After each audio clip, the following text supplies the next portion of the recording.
மகர ராசி அப்படிங்கிறது பாருங்க, இவங்களுக்கு கொடுத்த வேலையும் இவங்க சொன்ன வாக்குறுதியும் எந்த ஒரு சூழல் வந்தாலுமே அதை தவிக்க விட மாட்டாங்க, தவற விட மாட்டாங்க. இவங்களோட வாக்கு எந்த சூழல்லையுமே முடித்து கண்டிப்பாக காட்டுவாங்க. பொறுப்பு மிக்கவங்களா மகர ராசிக்காரங்க இருப்பீங்க. பொறுமை அதிகமாக இருக்குங்க. சூழலுக்கு ஏற்ப எளிமையாக பக்குவமாக செயல்படுவீங்க. கோபம் வரும், அந்த கோபத்தை கூட நிதானமாக தான் காட்டுவீங்க. ஆனால் உங்களோட செயல்பாடு உறுதியாக இருக்கும். மகர ராசிக்காரங்க சனி பகவானை அதிபதியாக கொண்டவங்க. இந்த கடின உழைப்பு, அர்ப்பணிப்பு, பொறுமை, லட்சியம் இது எல்லாமே கொண்டவங்களா மகர ராசிக்காரங்க நீங்கள் இருக்கீங்க. அது மட்டும் இல்லாமல் கள்ளம் கபடம் இல்லாத, தற்பெருமை இல்லாத உள்ளம் கொண்டவங்களும் இந்த மகர ராசி அன்பர்கள் நீங்கள் தான். ஆன்மீகத்தில் அதீத ஈடுபாடு இருக்கும். மகர ராசிக்காரங்க அப்படின்னு சொன்னால் இயற்கையிலேயே பாருங்கள், இந்த கடினமான உழைப்பாளிகளாக மட்டும் இருக்கிறது இல்லாமல் எந்த ஒரு சூழல் வந்தாலுமே, எப்பேற்பட்ட சூழல் வந்தாலுமே அதை எதிர்கொண்டு உங்களோட இலக்கை எளிமையாக அடையணும் அப்படின்னு நினைப்பீங்க. கஷ்டமே வந்தாலும் பின்வாங்க மாட்டீங்கன்னு கூட சொல்லலாம். அப்படி தானே நீங்கள் கொடுத்த வேலையை, கொடுத்த வாக்கை எந்த சூழல்லையுமே முடிச்சே காட்டுவீங்க. பொறுப்புணர்ந்து செயல்படுவீங்க மகர ராசிக்காரங்க. பொறுமை அதிகமாக இருக்கும். எந்த ஒரு விஷயமா இருந்தாலும் அந்த சூழலுக்கு ஏற்ப பக்குவமாக நடந்துப்பீங்க. கோவப்பட்டாலுமே நிதானமாக உறுதியாக பேசுவீங்க. தெய்வ பக்தி, ஆன்மீகத்தில் அதீத ஈடுபாடு இது எல்லாமே உங்கள்கிட்ட இருக்கும்.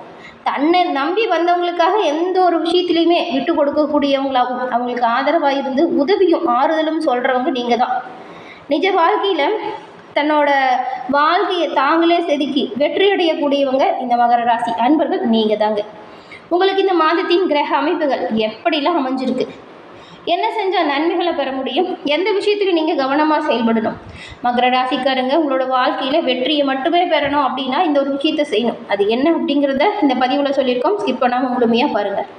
சனி பகவான ராசி அதிபதியாக கொண்டவங்க தானே நீங்கள் வந்து எல்லா விஷயத்துலையுமே சிறப்பான உயர்வு பெறணும் அப்படின்னா சனிக்கிழமை நாளில் பார்த்து நீங்கள் நவ கிரகத்தில் இருக்கும் சனி பகவானுக்கு நல்லெண்ணெய் தீபம் ஏற்றி வழிபடுவது நன்மை ஏற்படுத்தும். அப்படி வழிபாடு செய்யும் பொழுது ஓங்கம் சனி பகவானே போற்றி, ஓங்கம் சனி பகவானே போற்றி அப்படிங்கிற மந்திரத்தையும் 27 முறை உச்சரித்து வழிபடுவது இன்னுமே சிறப்பான உயர்வையும் நன்மையும் கொடுக்கும். இப்போ கூட உங்கள் ஆள் மனதில் ஒரு பிரார்த்தனை நினச்சிட்டு சனி பகவானை முழுசாக நம்பி ஓங்கம் சனி பகவானே போற்றி அப்படிங்கிற மந்திரத்தை 3 முறை சேனல் கமெண்ட் பாக்ஸில் பதிவு பண்ணுங்கள். உங்களோட வேண்டுதல் பிரார்த்தனை விரைவில் நடக்க, எல்லா வகையிலுமே சிறப்பான உயர்வு உங்களை வந்தடைய உங்களுக்கு வாழ்த்துக்களையும் உங்களுக்காக இறைவன்கிட்ட நாங்கள் பிரார்த்தனையும் செஞ்சுக்கிறோம். அதே போல் உங்கள் சுய ஜாதக கணிப்பை நீங்கள் எளிய முறையில் தெரிஞ்சுக்க விரும்புகிறீங்க அப்படின்னா டிஸ்கிரிப்ஷனில் பாருங்கள், ஜோதிடரோட நம்பர் கொடுத்துருக்கோம்.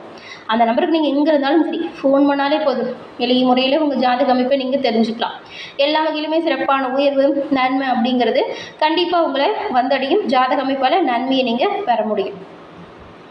இந்த மகர ராசிக்காரங்களை பொறுத்த வரைக்கும் இந்த மாதத்தின் கிரக அமைப்பால் சொத்து வாகன லாபம் ஏற்படுது.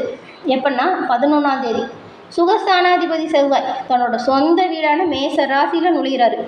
ரியல் எஸ்டேட் பரிவர்த்தனை, புதுசாக வீடு இல்லைன்னா வாகனம் வாங்குவதுக்கு இதெல்லாம் ஒரு சாதகமான சூழல். உத்தியோகத்தில் வேலைப்பளு கொஞ்சம் இருக்குங்க. 14ஆம் தேதி முதல் யோகக்காரகனாக இருக்கக்கூடிய சுக்கிரன் 6ஆம் வீட்டில் சஞ்சாரம் செய்கிறதுனால நீங்கள் வேலை செய்யக்கூடிய அலுவலகத்தில் பொறுப்பு கொஞ்சம் அதிகரிக்கும். போட்டியாளர்களை கூட திறமையாக கையாண்டுருவீங்க, அதில் எந்த ஒரு பிரச்சனையும் இல்லை. ஆனால் வேலைப்பளு கொஞ்சம் அதிகமாகவே இருக்கும் இப்போ இருக்கிறத விட. குடும்பத்தில் நிதானத்தை கண்டிப்பாக நீங்கள் செயல்படுத்தியே ஆகணும். 4ஆம் வீட்டில் செவ்வாயின் உக்கிரமும் 2ஆம் வீட்டில் ராகுவின் சஞ்சாரமும் உங்களுக்கு வரதுனால பேச்சில் கடுமையும், குடும்ப உறுப்பினர்கள்கிட்ட குறிப்பாக உங்கள் தாயார்கிட்ட எந்த ஒரு வாக்குவாதமும் செய்யாமல் இருக்கிறது நல்லது. கோபத்தை கட்டுக்குள்ளே வச்சுக்கிறது ரொம்ப ரொம்ப நல்லது. மகர ராசிக்காரங்களை பொறுத்த வரைக்கும் இந்த மாதம் உங்களோட தனிப்பட்ட அதுக்கப்புறம் தொழில் வாழ்க்கையில் நீங்கள் வந்து முக்கியமான மாற்றங்களை கொண்டு வர போகிறீங்க. உங்களோட லக்னாதிபதி சனி 3ஆம் வீட்டில் பலமாக இருக்குது. உங்களோட அபரிவிதமான தைரியத்தை நிரப்புறார். 11ஆம் தேதி அன்னைக்கு செவ்வாய் 4ஆம் வீட்டில், அதாவது சுகஸ்தானம் ஆட்சி பெறுறார். இந்த காலகட்டத்தில் உங்களோட சொத்தின் மதிப்பு உயருது. 14ஆம் தேதி அன்னைக்கு யோகக்காரகன் சுக்கிரன் 6ஆம் வீட்டுக்கும், 5ஆம் தேதி சூரியன் புதன் 5ஆம் வீட்டுக்கும் பிரவேசம் செய்யறதுனால படைப்பாற்றல் கல்வி சம்பந்தமான விஷயங்களில் சாதகமான நிலை வந்தாலுமே ஆரோக்கியம் குடும்ப விஷயத்தில் நீங்கள் விழிப்புணர்வோடு செயல்படணுங்க. இது அவசியமான ஒரு விஷயமா இருக்குது. அபரிவிதமான தைரியம் இருந்தாலும் கவனமாக முன்னெச்சரிக்கையாக நீங்கள் செயல்பட்டால் நன்மைகளை எல்லா வகையிலுமே பெறலாம். உங்கள் ராசிக்கு யோகக்காரகனும் கர்மாதிபதியுமான சுக்கிரன் 10ஆம் அதிபதியாக இருக்கிறாரு. 14ஆம் தேதி வரைக்கும் பாருங்கள் பஞ்சமஸ்தானத்தில் ஆட்சி பெற்று சஞ்சாரம் செய்கிறாரு. இந்த மாதத்தோட முற்பகுதியில் உங்கள் தொழில் வாழ்க்கை மிகவும் ஆக்கப்பூர்வமாகவும் பாராட்டோடையும் இருக்கும். நீங்கள் செய்கிற வேலைக்கு மேல் அதிகாரிகள் கிட்ட அதுக்கான அங்கீகாரம் கிடைக்கும். 14ஆம் தேதி அன்னைக்கு சுக்கிரன் 6ஆம் இடத்துல இருக்கிறதுனால அலுவலக சூழல் அதுக்கப்புறம் மாறும் பாருங்க. பிரச்சனையுமே குறையும், கடுமையான வேலைப்பளு குறையும். 6ஆம் தேதி நீங்கள் சேவை ஸ்தானம் வரதுனால உங்களுக்கு பொறுப்பும் வேலைப்பளவும் இருக்கும். சக ஊழியர்கள்கிட்ட போட்டி இருந்தாலும் உங்கள் லக்னாதிபதி சனி 3ஆம் இடத்துல இருக்கிறதுனால உங்களுக்கு தைரியம் குறையாது. எதிரிகள் எவ்வளவுதான் சூழ்ச்சி செஞ்சாலுமே அதை நீங்கள் எளிமையாக முறியடிச்சிடுவீங்க. வியாபாரிகளை பொறுத்த வரைக்கும் இந்த மாதம் ரியல் எஸ்டேட் ஆட்டோமொபைல் துறையில் இருக்கீங்கன்னு வச்சுக்கோங்களேன் மகர ராசிக்காரங்க, அது அற்புதமான லாபத்தை நீங்கள் கண்டிப்பாக பெறலாம். 11ஆம் தேதி அன்னைக்கு லாப மற்றும் சுகஸ்தானாதிபதியான செவ்வாய் 4ஆம் வீட்டில் ஆட்சி பலம் பெறுவதனால நிலம், குடியிருப்பு, கட்டுமான பொருள், வியாபாரம் இதில் ஈடுபட்டிருக்கக்கூடியவங்களுக்கெல்லாம் காசு மலை பொழியுன்னு கூட சொல்லலாம். தொட்டது தொலங்கும் நினச்சது நடக்கும். வச்சுருக்கிற பொருட்களை தரமான பொருட்களை வச்சுருங்க. வாடிக்கையாளர்கள்ட்ட வந்து தேவையில்லாமல் பேசி கருத்து வேறுபாடை உண்டாக்கிறாதீங்க. கொஞ்சம் கனிவாக பேசுங்க. நிறைய சலுகைகளை நீங்கள் இப்போ அறிமுகப்படுத்துங்க. தொழில் லாபம் பெறும், நல்ல ஒரு உயர்வு வரும். கலை, ஊடகம், டிசைனிங் போன்ற துறைகளில் இருக்கிறவங்களுக்கெல்லாம் 5ஆம் தேதிக்கு அப்புறம் பாருங்கள் போட்டி நிறைந்த சூழல் உருவாகுது. ஏன்னா சுக்கிரனோட காரகத்துவம் தான் இந்த கலை, ஊடகம், டிசைனிங்லாம். கொஞ்சம் உங்களுக்கு போட்டி நிறைந்த வாய்ப்பாக இருக்கும். எல்லா இடத்துலையுமே உங்கள் சேவைகளுக்கு தகுந்த நிதி பலன் கிடைச்சாலும் அதுக்கேற்ப உழைப்பும் இருக்கணும். ஒப்பந்தம் செய்யும்போது கூட தகவல் தொடர்பு பிழைகள் இல்லாமல் பார்த்துக்கணும். எல்லாம் சரியாக இருக்கா அப்படின்னு ஒரு முறைக்கு 2 முறை படித்து பார்த்துட்டு கையெழுத்து போடணும். எந்த ஒரு இடத்துல கையெழுத்து போட்டாலுமே நேரம் நல்லா இருக்குது, நம்ம நினைக்கிறதுலாம் நடக்குது அப்படின்னு சொல்லி அசால்ட்டாக இருக்கக்கூடாது. இப்போ தான் நீங்கள் ரொம்பவுமே கவனமாக இருக்கணும். தனஸ்தானம் 2ஆம் வீட்டில் ராகு சஞ்சாரம் செய்கிறாரு. திட்டமிடாத செலவு கூட இந்த காலகட்டத்தில் வரும். குறிப்பாக 14ஆம் தேதி வரைக்கும் வீட்டு தேவைக்காகவோ இல்லைன்னா வாகன பழுதுக்காகவோ கொஞ்சம் பணம் செலவாகும். அப்படி இருந்தாலும் 11ஆம் தேதி அன்னைக்கு செவ்வாய் பலம் பெற்று சஞ்சாரம் செய்யறதுனால அசையா சொத்துக்கள் உங்களுக்கு பண லாபத்தை ஏற்படுத்தும். சொத்துக்களை வாங்கிறது இல்லைன்னா விற்கிறது இது ஏதாவது செயல்படுத்துவீங்க. இதனால் நல்ல ஒரு லாபம் வரும். 5ஆம் தேதிக்கு அப்புறம் அஷ்டமாதிபதி சூரியன் 5ஆம் வீட்டுக்கு போகிறதுனால ஊக வணிகம் செய்கிறவங்களுக்கு எச்சரிக்கையாக இருக்கணும். திடீர் லாபமும் வரலாம், திடீர் நஷ்டமும் வரலாம். ரெண்டுமே உங்களுக்கு வர வாய்ப்பு இருக்குது. கவனமாக செயல்பட்டால் நல்லதாக இருக்கும். ஆரோக்கியத்தை பொறுத்த வரைக்கும் 14ஆம் தேதிக்கு அப்புறம் நீங்கள் கவனமாக இருக்கணும். 6ஆம் வீட்டில் குரு மற்றும் சுக்கிரன் சேர்க்கை இருக்குது. ஹார்மோன் ஏற்றத்தாழ்வு, இந்த சர்க்கரை நோய் இல்லைன்னா அஜீரண கோளாறு, கல்லீரல் சம்மந்தமான பிரச்சனை ஏற்பட வாய்ப்பு இருக்கும். இந்த காலகட்டத்தில் நீங்கள் இந்த இனிப்பு பண்டங்களை சாப்பிட்றது, ஜங்க் ஃபுட்டு வாங்கி சாப்பிட்றது இதெல்லாம் தவிர்க்கிறது உடல் ஆரோக்கியத்தை சீராக கட்டுக்குள்ளே கொண்டு வரும். ஏன்னா உங்களுக்கு வரவு எந்த அளவுக்கு இருக்கோ அந்த அளவுக்கு செலவுமே வர மாதிரி இருக்குது. இப்படி மருத்துவ செலவாக பண்ணிக்காதீங்க. உணவு கட்டுப்பாடு கண்டிப்பாக இந்த மாதம் தேவைப்படுது. அது மட்டும் இல்லாமல் 4ஆம் வீட்டில் செவ்வாயின் சஞ்சாரம் இருக்குது. இதனால் கொஞ்சம் நெஞ்செரிச்சல், ரத்த அழுத்தம் அதிகரிக்க வாய்ப்பு இருக்குது. லக்னாதிபதி தான் சனி 3ஆம் இடத்துல பலமாக இருக்கிறாரு.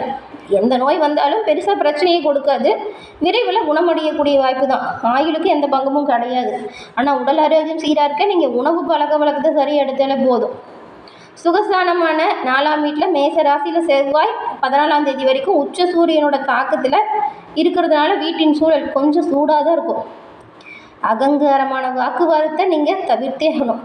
குறிப்பாக தாயாரிடம் குடும்ப பெரியவங்க கிட்ட பிணக்குகள் வர வாய்ப்பு இருக்குது. அவங்களோட ஆரோக்கியத்தினால மருத்துவ செலவு ஏற்படும் வாய்ப்பு இருக்குது. 2ஆம் வீட்டில் ராகு இருக்கிறாரு. உங்களோட பேச்சில் கடுமை இல்லாமல் பார்த்துக்கணும். இந்த காலகட்டத்தில் 5ஆம் தேதிக்கு அப்புறம் சூரியன் 5ஆம் வீட்டுக்கு புத்திரஸ்தானம் பிரவேசம் செய்கிறதுனால குழந்தைங்களோட கல்வி எதிர்காலம் குறித்த முக்கிய முடிவுகளை நீங்கள் எடுப்பீங்க. அவங்களோட வளர்ச்சியில் அதீத கவனம் செலுத்துவீங்க. 5ஆம் தேதிக்கு வித்தியாசகாரக ஸ்தானம் தான் 5ஆம் வீட்டில் சூரியன் மற்றும் பாக்கியாதிபதி புதன் இணைகிறது. இது புத ஆதித்ய யோகத்தை ஏற்படுத்துது. மாணவர்கள் அளப்பரிய சுப பலனை பெறக்கூடிய காலகட்டமும் இதுதான். உங்களோட அஜாக்கிரதை இது மட்டும் இருந்துச்சுன்னா பின்னடைவு தான். கவனமாக இருக்கணும். ஞாபக சக்தி அதிகமாக வேலை செய்யும். உயர்கல்வி இல்லைன்னா ஆராய்ச்சி துறையில் உள்ளவங்களுக்கு உதவித்தொகை, வெளிநாட்டு வாய்ப்பு கிடைக்கும். 4ஆம் வீட்டில் செவ்வாயோட தாக்கம் இருக்கிறதுனால பெரும்பாலும் சின்ன சின்னதாக பிரச்சனைகள் வருது இல்லையா, அதை தவிர்க்கிறதுக்கும் 6ஆம் இடத்துல யோகக்காரகன் சுக்கிரன் இருக்கிறாரு. தொழிலில் லாபங்களை பெறவும் இந்த பரிகாரங்களை செய்யுங்க, நன்மையை பெறலாம்.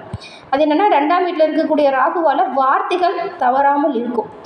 நிதி நஷ்டங்களை தவிர்க்கவும் செவ்வாய் அல்லது வெள்ளிக்கிழமையில் நீங்கள் துர்க்கை அம்மன் வழிபாடை தொடர்ந்து செய்யுங்க, நன்மையை பெறலாம்.